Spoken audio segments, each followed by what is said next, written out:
Bienvenidos a mi casa. En esta oportunidad les quería hablar sobre el EBU 3276. Es un estándar para la reproducción de música, para escuchar música en un nivel, digamos, mejor. Y he hecho un poco un diseño de más o menos los parámetros que uno necesita y cómo lograrlo. En mi casa particularmente lo he casi logrado. ¿Cuál es el punto que no he podido llegar? Es lo que se llama el ruido, digamos, base, que en inglés le llaman noise ratio o noise floor, que es cuánto es el sonido que está aquí en casa. Por ejemplo, en mi casa yo tengo una pecera que tiene un pequeño motor que va generando un pequeño ruido. Tengo la refrigeradora y en este momento aquí también tengo una luz que tiene como un ventilador que también está sonando. Pero ¿cuánto es el ruido que hay en mi casa? Cuando lo pruebo de noche es más o menos un promedio de 25 y de día puede subir un poco más, unos cuantos decibelios más. El máximo que debería de tener es 20. ¿Cuánto es y por qué? En el estándar nos indica que debe de ser 15. Pero cuando uno lo ve en varios estudios de música, el promedio es 20 decibelios, que está medido en 1000 Hz, que vendría a ser esta línea, que es cuánto es el ruido que genera dependiendo de la frecuencia en la medida A. Cuando uno escucha música, normalmente uno está acostumbrado a medirlo en C. Pero cuando se hace en arquitectura o cuando se diseña una casa, se utiliza normalmente la medida A. ¿Por qué? Porque mide más la parte de los bajos. Pero todos están generados en el mismo 1000 Hz, que es la frecuencia base. En este caso debe tener 15. Y entonces, por ejemplo, cuando uno ve un estudio de música, debe tener mínimo los tres parámetros esenciales. Uno es cuánto es la caída del sonido, o digamos el parlante genera un sonido, en cuánto tiempo desaparece ese sonido y que no esté rebotando entre las paredes, el techo. Hay un parámetro que se le llama el RT60. Este RT60 dentro de una casa normalmente es bien difícil de poderlo reproducir, porque tenemos que generar una frecuencia y un volumen tan alto para que caiga 60. Es un poco difícil. Entonces normalmente los programas que, por ejemplo, en el caso mío yo utilizo, que es un programa gratuito que se llama Rev,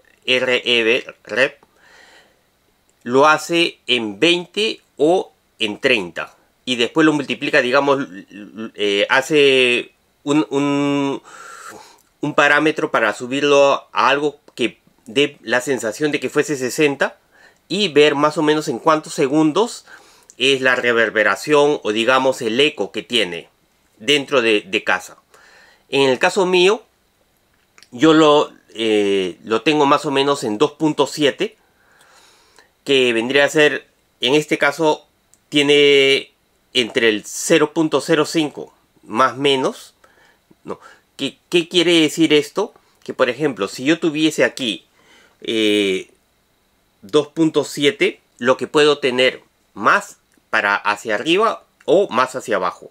En mi caso no sube un milisegundo, sí que estoy dentro de la frecuencia que nos marca el EBU 3276.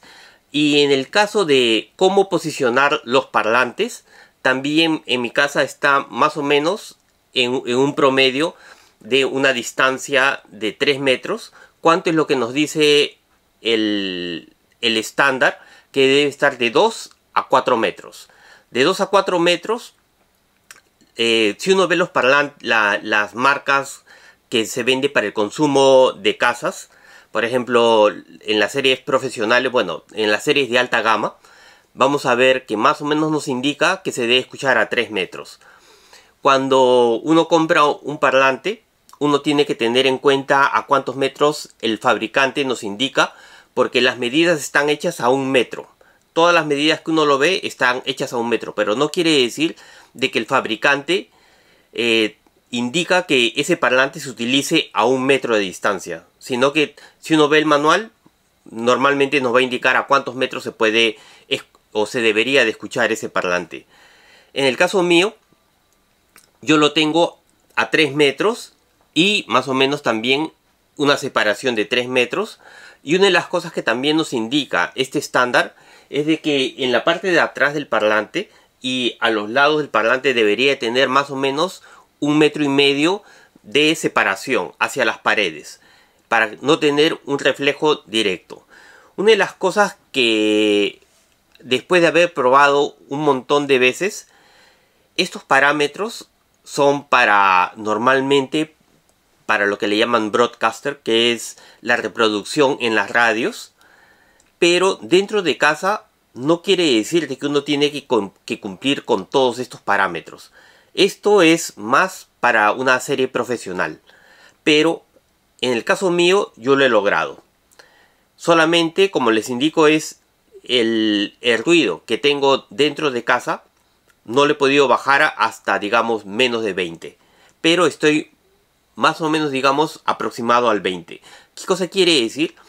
Que los sonidos de las frecuencias bajas yo los puedo escuchar con nitidez, y también las frecuencias altas.